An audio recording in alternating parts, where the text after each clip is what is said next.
7 frases de Cristo na cruz. Meu nome é Eduardo Tomazini, estou aqui da Central das Escrituras para ajudar você a colocar em prática o Vem Segue-me na sua vida. E se você ainda não está inscrito no nosso canal, se inscreve, dá o seu like se você gostou do vídeo. Compartilha também com as pessoas que você ama e faça os seus comentários também, que eu gosto muito de lê-los. E é muito importante também que, se você puder, ir nas nossas redes sociais. Nós temos lá no Instagram, no Facebook, no TikTok, tem lá a Central das Escrituras, você pode ver todos os nossos programas, nossos vídeos, nossas mensagens. Então aproveita e dá uma passadinha pelas redes sociais da Central das Escrituras. Hoje, então, nós vamos falar um pouquinho sobre um dos momentos, na verdade, o momento mais difícil do Salvador Jesus Cristo. Obviamente que a expiação de Jesus Cristo, ela abrange o comer lá no Getsemane, quando ele suou sangue pelos nossos pecados, e ela deu continuidade, né, a partir dali, o seu julgamento, o sofrimento todo que ele teve, onde cuspiram nele, bateram nele, colocaram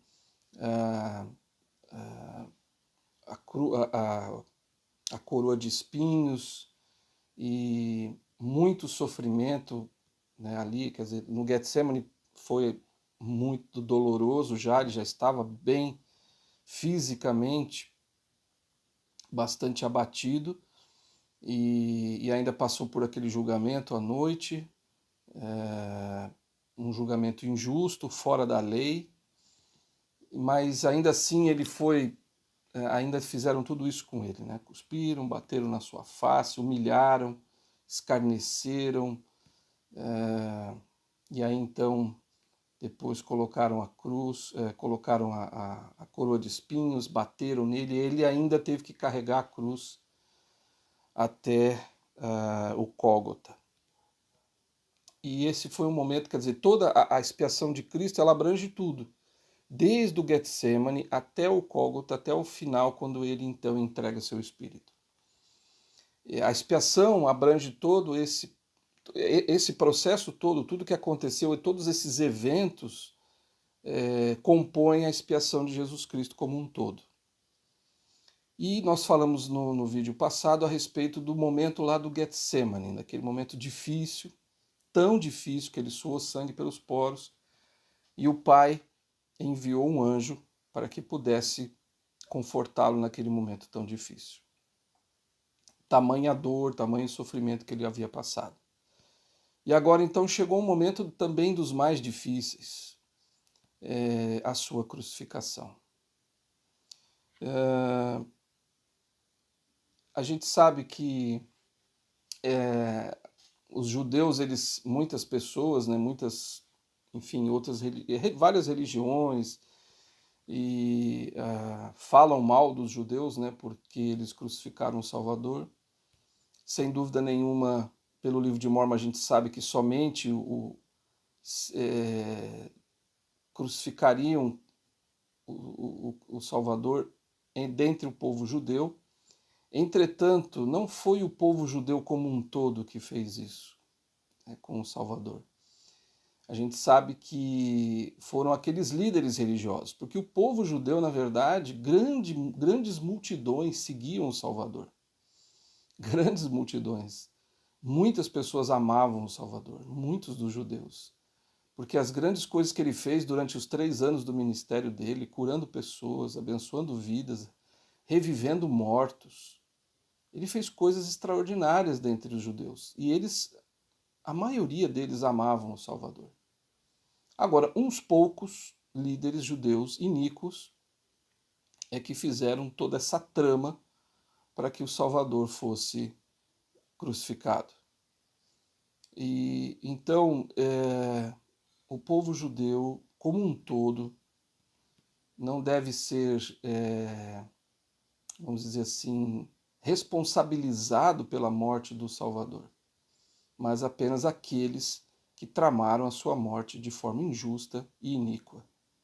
Até mesmo um dos seus discípulos que foi Judas Iscariotes, ele participou dessa trama, entregando o mestre nas mãos daqueles líderes judeus iníquos da época. Então, eles crucificaram o Salvador. Eu vou usar aqui na nossa conversa de hoje muito do que está escrito em Jesus o Cristo, que o James E. Talmage, um membro do Quórum dos 12, escreveu a respeito das coisas que a gente vai falar, das 7 frases, ele fala da crucificação, e eu gostaria de mencionar aqui com vocês, conversar com você agora sobre isso, falando dessas 7 frases. Mas antes das 7 frases, eu queria falar rapidamente sobre a crucificação em si. Tamanha forma, né, de penalizar aqueles que haviam cometido crimes na época. Então, o Elder Talmage, ele escreveu o seguinte, que eu queria mencionar aqui para você. Crucificaram-no, então, na cruz colocada no centro das 3, e colocaram um dos malfeitores condenados à sua direita e o outro à esquerda. Poucos detalhes, entretanto, são nos dados da própria crucificação. Então é importante lembrar que tem poucos detalhes. Às vezes, as pessoas viajam um pouco assim, né? Dando detalhes que realmente não estão nas Escrituras. Então é importante a gente focar naquilo que está nas Escrituras. Sabemos, contudo, que nosso Senhor foi pregado à cruz com cravos que lhe traspassaram as mãos e os pés. Segundo o método romano, em lugar de ser amarrado apenas com cordas, porque o método romano era amarrar com cordas na crucificação, né? Eles crucificavam amarrados. Como era de costume, ao infligir-se tal forma de castigo entre algumas outras nações. Então, outras nações também faziam isso, só que normalmente eles amarravam a pessoa na cruz. No caso de Cristo, foi diferente. A morte por crucificação era, ao mesmo tempo, a mais demorada e dolorosa de todas as formas letais. A vítima vivia em tortura crescente, geralmente por muitas horas e algumas vezes por dias. Cravos pregados de maneira tão cruel nas mãos e nos pés atravessavam e esmagavam nervos sensitivos e tendões tensos, mas não causavam ferimento mortal. No caso do Salvador, foram pregados seus pés, suas mãos, nas palmas das mãos e nos pulsos. Então, cravos grandes, né, que perfuraram a sua pele. Mas só que esses cravos, eles não causavam a morte imediata da pessoa que era crucificada. Então, ficava ali por horas a pessoa sofrendo. O bem-vindo alívio da morte, diz o Elder Talmage, chegava pela exaustão causada pela dor intensa e ininterrupta e pela inflamação e congestão localizada em certos órgãos em consequência da postura forçada e antinatural do corpo. Então, a dor do Salvador, ela foi, vamos dizer assim, todo o sofrimento que ele teve foi causado por, ele fala aqui, exaustão, por causa da dor intensa, e ininterrupta, quer dizer, não parava de doer, era uma dor constante e intensa, obviamente. E pela inflamação e congestão localizada em certos órgãos, em consequência da postura, que, claro, antinatural, né? Forçando ali o corpo naquela posição terrível, é difícil de imaginar. Eu nem gosto muito de pensar nesse momento, é muito doloroso, mas é importante a gente pensar. É importante, sim. É importante a gente lembrar tamanha dor que o nosso mestre sofreu naqueles momentos, naqueles dias difíceis. A gente deve lembrar disso. apesar de ser doloroso de lembrar, é importante a lembrança. É importante a gente lembrar, no mínimo, todos os domingos ao tomarmos o sacramento. Lembrarmos do seu sofrimento no Getsemane, lembrarmos de tudo que ele passou e lembrarmos do que ele viveu naqueles últimos momentos sendo crucificado. E a sua dor é incalculável, é imensurável, porque não foi uma dor só de ser crucificado, mas foi uma dor desde o Getsemane, sofrendo, suando sangue, sendo humilhado, e de tamanha forma, e tudo que foi feito, ele foi chicoteado, ele sofreu muito. Então é difícil da gente pensar no sofrimento, mas é importante a gente lembrar do sofrimento. Porque para a gente lembrar do que ele fez por nós, entregando a sua própria vida em nosso favor. Então, eu sei que é doloroso. Quando eu fiquei estudando essa lição de hoje, é realmente doloroso. Imaginar e visualizar na mente o sofrimento que ele passou. E que ele passou por mim. E eu gosto de pensar assim nas minhas orações, do que o Salvador fez por mim.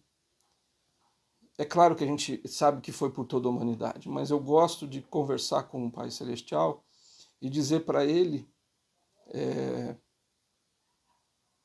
me referindo na primeira pessoa, tamanho sofrimento que o Salvador fez por mim, derramando o seu sangue puro na terra em meu favor, para que eu pudesse, de alguma forma, se eu me arrepender dos meus pecados, eu pudesse voltar à presença do Pai e do Filho e viver com eles eternamente e ser como eles são.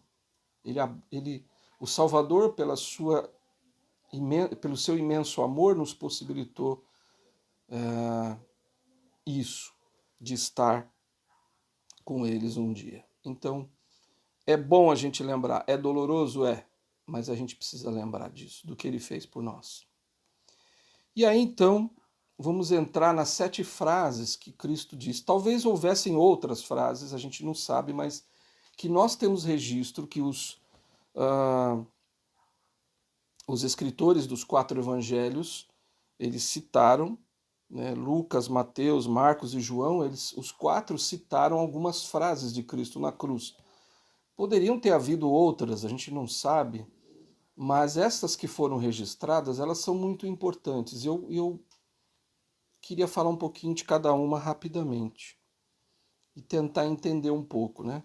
As 7 frases são em Lucas 23, 34 e 43 e 46. Então Lucas diz que Cristo na cruz ele falou: Pai, perdoa-lhes porque não sabem o que fazem. Em verdade te digo que hoje estarás comigo no paraíso. Pai, nas tuas mãos entrego o meu espírito. Isso foi Lucas que escreveu essas 3 frases. Mateus e Marcos, Mateus em 27, 46 e Marcos 15, 34, eles registram uma frase que Cristo disse, que foi: Deus meu, por que me desamparaste? Então Mateus e Marcos só mencionaram essa frase de Cristo. Já João mencionou 3 frases: mulher, eis aí teu filho e eis aí tua mãe, tenho sede e está consumado. Então João, em João 19, 26, 28 e 30, ele cita essas 3 frases. Mas é interessante a gente lembrar que essas frases, elas são significativas. E quando eu li essas 3 frases a primeira vez, né, estudando as Escrituras, a gente não para pensar no significado de cada uma delas. Tem um significado muito interessante e muito importante. Inclusive, o Elder Talmud menciona cada uma dessas frases e fala um pouco sobre elas. E eu queria trazê-las aqui para você hoje, para que a gente pudesse estudar e aprender um pouco mais sobre isso. A primeira frase é possível, eu vou colocar aqui uma possível sequência, tá? Não é Até eu coloquei na sequência que o Elder Talmud colocou, é bem provável que tenha sido essa sequência, mas não significa que seja oficialmente nessa sequência. Então, a primeira possível frase que o Salvador disse foi: Pai, perdoa-lhes porque não sabem o que fazem. Elder Talmud escreveu: enquanto os crucificadores executavam sua medonha tarefa, provavelmente com grosseria e escárnio, já que matar era sua profissão e através de longa familiaridade com cenas de angústia, haviam se tornado calejados, o agonizante sofredor sem ressentimento, mas apiedado da insensibilidade e tendência para a crueldade deles. Pronunciou então a primeira das 7 expressões faladas na cruz. No espírito de misericórdia divina, rogou: Pai, perdoa-lhes, porque não sabem o que fazem. Não queiramos fixar limites à misericórdia do Senhor. Não, realmente não há limite. A maneira em que a bênção misericordiosa foi expressada tem significado especial. Então é importante a gente lembrar que essa frase tem um significado muito interessante. Por quê? Porque aqui Cristo não diz: eu perdoo eles. Eu perdoo essas pessoas que não sabem o que fazem. Ele não disse isso. Ele rogou ao Pai que perdoasse. Então tem um significado mais amplo, é maior essa expressão. Elder Talmud diz: se tivesse o Senhor dito, eu vos perdoo, seu perdão misericordioso poderia ter sido entendido como uma simples indulgência à cruel ofensa contra si mesmo, contra aquele que fora torturado por injusta condenação. Mas invocar o perdão do Pai era um pedido pelos que haviam levado angústia e morte ao Filho bem-amado, o Salvador e Redentor do mundo. Então é um pedido que ele faz ao Pai. Então é diferente, né? Interessante, tem essa diferença. E o Elder Talmud ele explica aqui um pouco dessa diferença usando um exemplo de Moisés e Miriam. Ele diz: Moisés perdoara Miriam pela ofensa que lhe fizera como irmão, mas somente Deus poderia suspender a pena e remover a lepra que havia caído sobre ela por haver falado contra o sumo sacerdote de Jeová. Então, olha que interessante. Quando a Miriam ofendeu Moisés, ela foi acometida por lepra. Todo mundo lembra disso lá no Velho Testamento. E, na verdade, Moisés, né, poderia, né, perdoar a irmã e tal, e tá tudo, não, eu te perdoo. Mas retirar a lepra não poderia ser Moisés. Somente o Pai poderia fazer isso, porque existe uma diferença aí, né? Como é, a gente não conhece o coração das pessoas. Você pode perdoar e você deve perdoar qualquer pessoa que tenha te ofendido. O Senhor falou que a gente deve perdoar a todas as pessoas. Entretanto, quem vai realmente, vamos dizer assim, inocentar a pessoa, perdoar totalmente a pessoa, é o Pai. Se a pessoa buscar um arrependimento, ela vai ser perdoada. No caso aqui, o Salvador pede para que o Pai pudesse perdoar aqueles soldados. Olha que grandeza, né? Tamanha dor que ele estava sentindo, na tamanha humilhação que ele estava sofrendo, ainda ele estava pedindo que o Pai perdoasse aqueles homens que estavam fazendo mal a ele. Mas o Salvador expressou: eles não sabem o que fazem. E ele tinha razão. De fato, eles não sabiam o que estavam fazendo. Agora, outros que o condenaram sabiam o que estavam fazendo. Os líderes iníquos judeus, juntamente com um dos seus discípulos, Judas Iscariotes, sabia muito bem o que estava fazendo.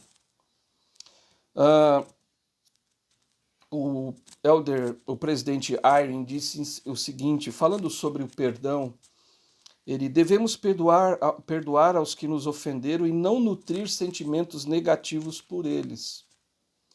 O Salvador deu o exemplo na cruz.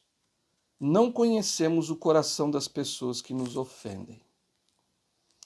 Então, é importante isso. Você deve perdoar todo mundo. Agora, a gente não conhece o coração. O perdão entre a pessoa e o Senhor é outra coisa. Isso é uma coisa entre ele e o Senhor. E perdoar a pessoa que te ofendeu também é entre você e o Senhor. Você deve perdoar para estar bem com o Senhor. Porque ele exige de nós isso. Porque ele nos perdoou muito mais. Como dizem as parábolas, Cristo ensinou, né, a parábola do devedor, lembra disso? Então, nós estamos devendo muito mais ao Pai, muito mais a Cristo. Então, devemos perdoar a todas as pessoas. E se o Senhor vai perdoar a pessoa ou não, a gente não sabe, a gente não conhece o coração. Mas isso é entre ela e o Senhor. Você está isento disso. Então, Cristo nos ensina que mesmo em meio a grandes tempestades da vida, a momentos de sofrimento que alguém nos causou, ainda assim devemos perdoá-los e devemos pedir que o Pai também possa perdoar aquela pessoa. Que tamanha grandeza do Salvador nesse ensinamento. A segunda possível frase que ele disse, né, na sequência, possível na sequência, as frases foram ditas, porém, a segunda frase possível na sequência foi: em verdade te digo que hoje estarás comigo no paraíso. Então ele estava crucificado entre dois ladrões, né, entre duas pessoas que haviam realmente cometeram crimes, e eles estavam ali crucificados de forma justa, diferentemente do mestre, que estava no meio ali, sendo injustamente crucificado. E Elder Talmud falou o seguinte, ele escreveu lá no capítulo 35 de Jesus o Cristo, eu só estou usando o capítulo 35, se você quiser ver bastante detalhes sobre a crucificação do Salvador, eu recomendo que você leia o capítulo 35 de Jesus o Cristo. Então o Elder Talmud disse: um dos ladrões crucificados, então, enternecido até o arrependimento pela fortaleza, sem lamentações do Salvador, e percebendo na atitude do divino Marte algo mais que humano, repreendeu seu injuriante companheiro, dizendo: tu nem ainda temes a Deus estando na mesma condenação? E nós, na verdade, com justiça, porque recebemos o que os nossos feitos mereciam, mas este nenhum mal fez. Então, um dos ladrões estava defendendo, um deles ofendeu o Salvador: vai, salva-te a ti mesmo, desce daí, vai, salva a gente aqui também, de uma forma ofensiva. Já o outro defendeu o mestre, dizendo que ele não fez nada, e eles mereciam estar ali pelos seus malfeitos, mas ele defendeu o mestre. E aí então, nessa sua confissão de culpa e o reconhecimento da justiça da sua própria condenação, abriram caminho para o incipiente arrependimento e para a fé no Senhor Jesus, seu companheiro de agonia. E disse a Jesus: Senhor, lembra-te de mim quando entrares no teu reino.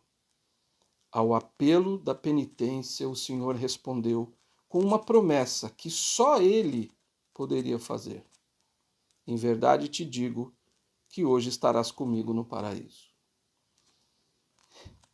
Que grandiosidade do mestre!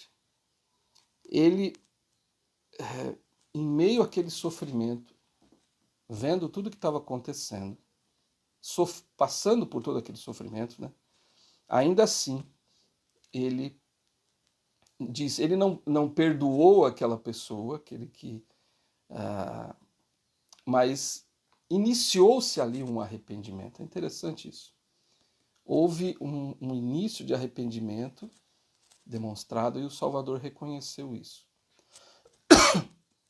E ao reconhecer isso, o Salvador então disse a ele, prometeu a ele que estaria com ele no paraíso.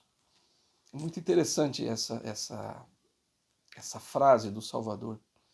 Ele dando a oportunidade daquele homem, daquele espírito que estaria lá no mundo espiritual, de que ele recebesse as lições necessárias para conhecer o Evangelho, se arrepender, e aí então as ordenanças poderiam ser realizadas por ele, e ele poderia, obviamente, estar no paraíso.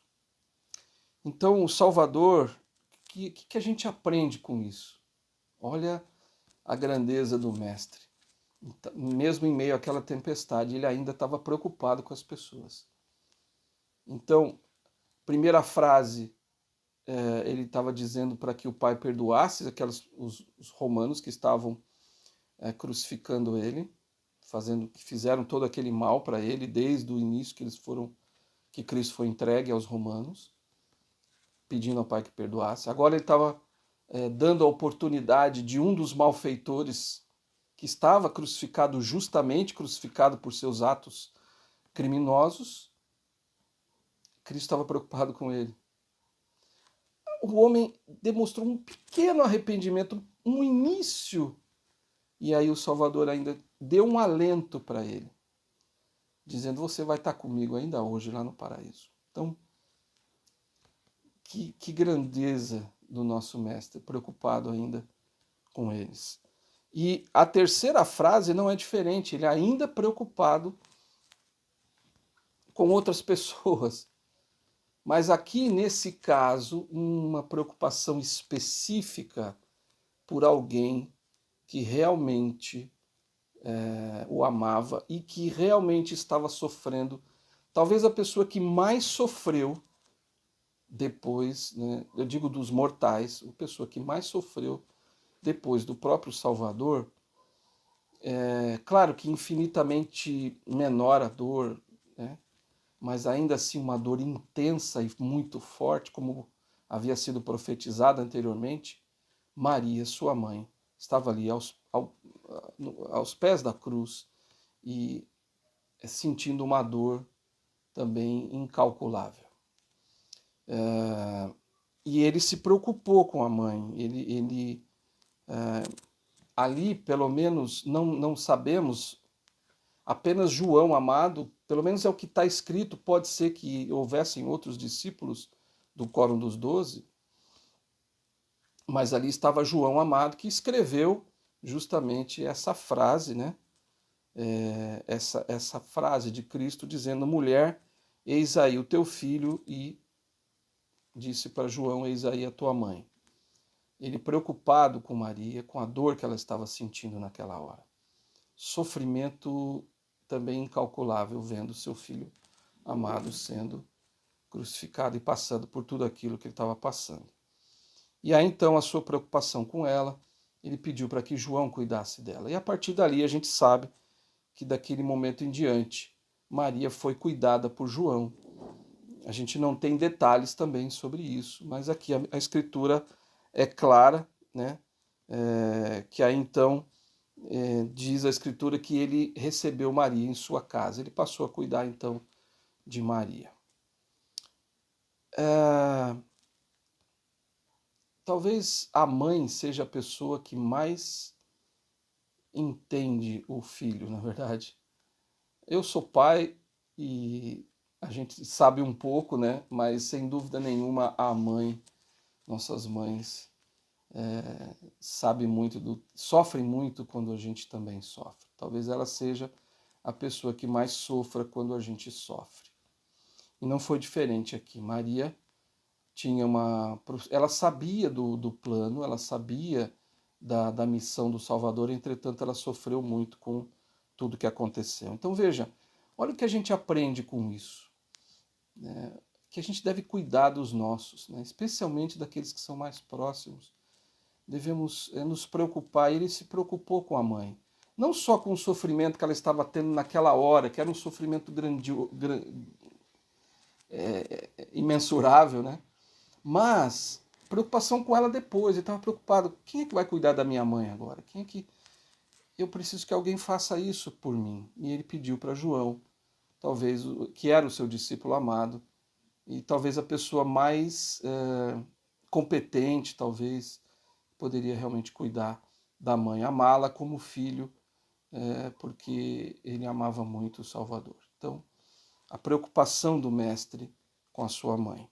Então a gente consegue ver nas 3 primeiras frases de Cristo a preocupação com o próximo. Então é uma forte ligação que o Salvador tem conosco. Ele está preocupado conosco. Ele se preocupa, ele se doa, ele sofre junto. Ele já sofreu por todos os nossos pecados. E aí a gente pode pensar assim, hoje ele não sofre, né? Ele já sofreu. E eu imaginava isso também.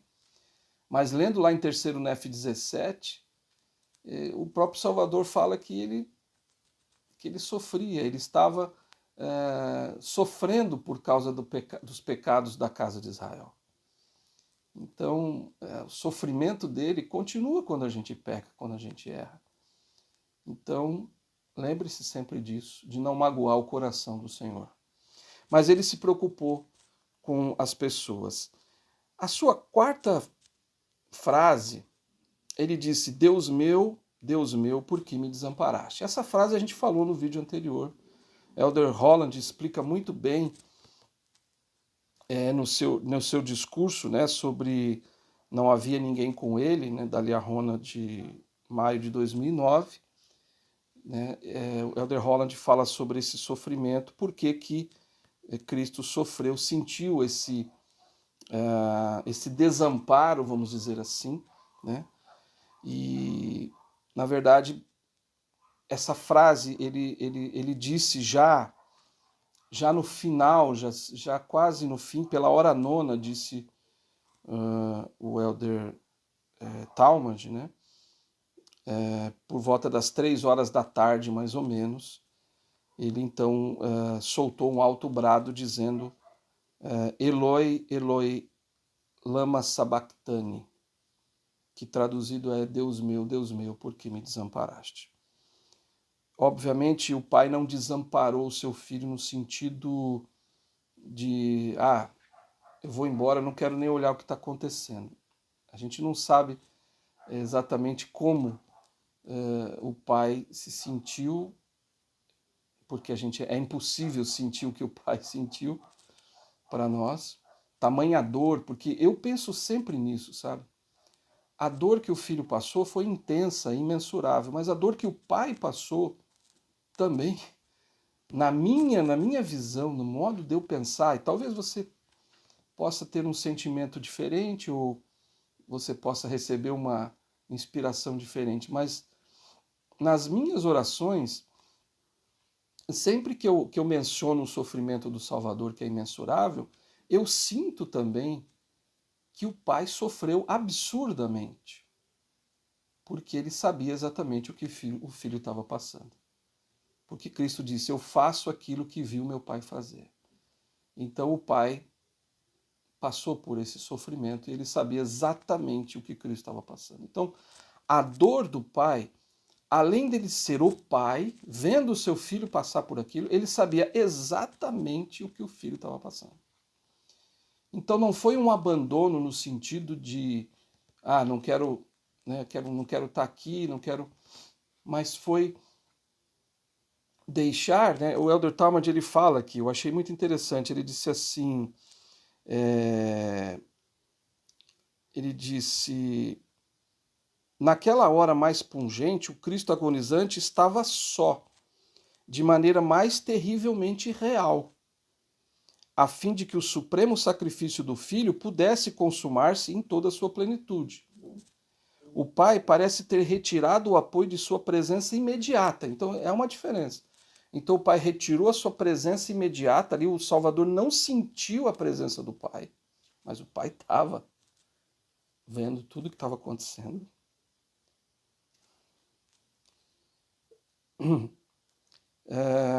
Então o Pai parece ter retirado o apoio de sua presença imediata, deixando o Salvador dos homens a glória da completa vitória sobre as forças do pecado e da morte. Então o Pai não poderia intervir naquele momento. O pai teve que deixar ele passar por aquele momento difícil sozinho, porque fazia parte de todo da expiação, fazia parte o pai ter que retirar o seu conforto naquela hora. mas eu não tenho dúvida nenhuma. Isso no meu coração, são os meus sentimentos, a minha forma de ver. O sofrimento do pai foi, talvez, não sei se mais, não sei se igual, mas eu não tenho dúvida de que ele sofreu muito ao ver seu filho passar por aquilo, porque ele sabia exatamente o que o filho estava passando. Mas era necessário, o Edward Holland falou que era necessário ele passar, porque como ele não havia pecado nenhuma vez, ele precisava saber como era não ter a presença do Espírito, não ter a presença do Pai. Como nós, quando a gente peca, a gente perde o Espírito do Senhor. O Espírito se afasta de nós porque nós pecamos. E o mesmo, Cristo precisava saber, como ele era um ser puro e não tinha pecado nenhum, ele precisava saber como que a gente se sente quando pecamos. E ele teve esse sentimento, ele sabia exatamente. Então ele sabe tudo que a gente passa. Cristo sabe exatamente todo o nosso sofrimento. Depois, então, a frase seguinte, já nos últimos momentos mesmo, já para Cristo disse, tenho sede. Essa foi, na verdade, a frase a única frase que ele disse em que ele demonstrou o seu sofrimento real, né? Tenho sede. Claro, não expressando tudo que ele estava sofrendo, mas nessa frase, tenho sede, o Elder Talmud escreveu, o período de abatimento, a sensação de total abandono logo passou, e as exigências do corpo se reafirmaram. A sede exasperante que constituía uma das piores agonias da crucificação arrancou dos lábios do Salvador sua única expressão registrada, denotando sofrimento físico. Tenho sede, disse ele. João afirma que Cristo exclamou, tenho sede, somente quando soube que já todas as coisas estavam terminadas. E o apóstolo viu no incidente o cumprimento de uma profecia. Então, a gente vê aqui, quando Cristo diz tenho sede, já era um momento, já ele estava no momento final, já com extremo sofrimento, incalculável, inimaginável, depois de tudo que ele já havia passado. Então estava chegando o momento em que ele cumpriu realmente a sua missão. Tenho sede. Às vezes nós nos sentimos assim, né? Às vezes a gente se sente desamparado, como Cristo falou, Pai, por que me desamparaste? Às vezes a gente se sente sozinho, mas eu lembro você que nunca você está sozinho, que o Pai está assistindo a sua vida, Ele está vendo tudo que está acontecendo. Às vezes nós nos sentimos e a gente expressa o nosso sofrimento dizendo ao Pai nas nossas orações, Pai, eu tô com sede, eu estou cansado, eu estou sofrendo. E aí então, às vezes, a nossa sede, o nosso cansaço não é imediatamente aliviado. E ainda assim a gente precisa passar por isso tudo para que possamos entender algumas coisas. Coisas que só você sabe, que você entende pelo teu histórico de vida, pela sua missão de vida, as coisas que você precisa passar para poder chegar a viver com o Pai Celestial para sempre. Então, às vezes, a gente sente sede, né? Eu acho que todo mundo já sentiu sede. Não quero aqui, de forma alguma, comparar nosso sofrimento com o do Mestre. Absolutamente impossível isso. Entretanto, nós sofremos também. Muitas vezes a gente também tem sede. E nem sempre a nossa sede ela é saciada imediatamente. Há momentos que precisamos passar por isso, para crescer, para cumprir a nossa missão. Depois, então, dessa frase, Cristo diz, está consumado. É a sexta frase que ele diz. Percebendo plenamente que não havia mais abandonado, mas que seu sacrifício expiatório havia sido aceito pelo Pai e que sua missão na carne tinha sido levada a uma gloriosa consumação, exclamou num alto brado de triunfo santo, está consumado. Então, são as três últimas frases muito no finalzinho. Tenho sede, E, na verdade, as 4 últimas, né? Pai, porque me desamparaste, tenho sede e está consumado. Então ele está finalizando sua missão. E aí então ele diz está consumado. E aí vem a última frase dele, que ele diz: Pai, nas tuas mãos entrego o meu espírito. Com reverência, resignação e alívio, diz o Elder Talmud, dirigiu-se ao Pai, dizendo: Pai, nas tuas mãos entrego o meu espírito. Curvou a cabeça e voluntariamente entregou sua vida. É isso, os momentos, as 7 frases mencionadas pelo Salvador. Todas elas têm um significado muito importante. Quando está consumado, ele disse, então ele terminou a missão dele. Todos os preparativos para que nós pudéssemos voltar à presença de Deus. Aqui Cristo, então, consumando a sua expiação, consumando o seu sofrimento, ele nos deu a bênção e a oportunidade de voltar à presença do Pai e ser como ele é. E também de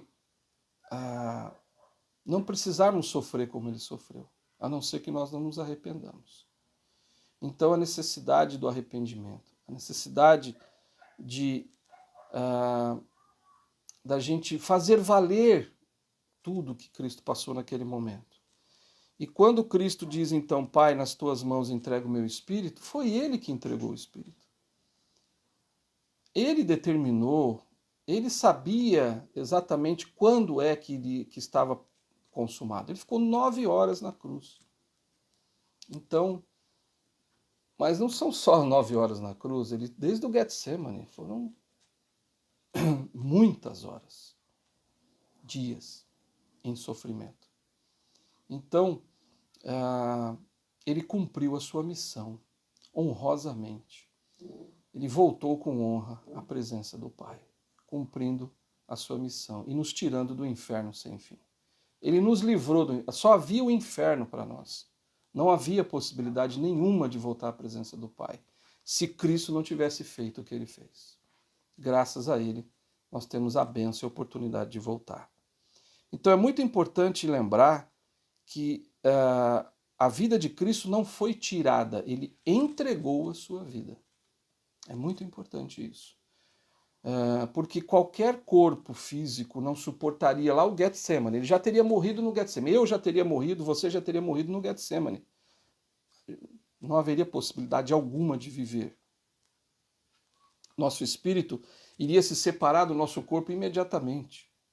Mas Cristo não permitiu que o espírito se separasse do corpo. E o corpo entrou em total sofrimento, inimaginável, impossível de calcular, até cientificamente impossível, o sofrimento do corpo de Cristo ali naquela hora, naqueles momentos todos.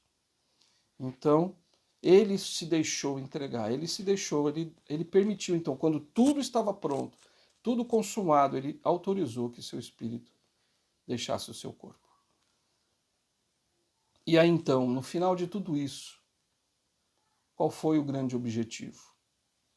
Em Doutrina e Convênios 18:11, para finalizar. Pois eis que o Senhor, vosso Redentor, sofreu a morte na carne.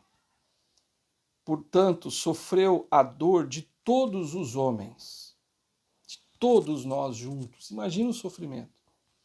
Para que todos os homens se arrependessem e viessem a ele. É disso de que se trata o sofrimento do Salvador Jesus Cristo. Eu gostaria de pedir para você que você pudesse ler novamente cada uma das 7 frases e traga para a sua vida, na prática mesmo, o que você pode fazer usando essas frases para a sua própria vida. O que você poderia aproveitar com isso? Receba a inspiração divina para elas, a sua própria. Busca. Eu busquei e entendi muitas coisas aqui para a minha própria vida. E eu sei que você pode fazer isso também, você pode receber revelação. Leia as 7 frases com bastante carinho, com bastante cuidado, com bastante reverência e com muita abrindo o seu coração e a sua mente para que o Senhor possa revelar para você as coisas que existem por trás de cada uma dessas frases. Né? Lembre-se disso, de que o Senhor pode te revelar. E que um dia você e eu, nós possamos encontrar o Salvador face a face e tentar expressar a Ele o nosso amor, a nossa reverência, a nossa adoração por tudo que Ele fez, por esse sofrimento extraordinário, imensurável, e que possamos molhar seus pés com as nossas lágrimas e fazer o mesmo com o Pai, que também sofreu muito com tudo que aconteceu.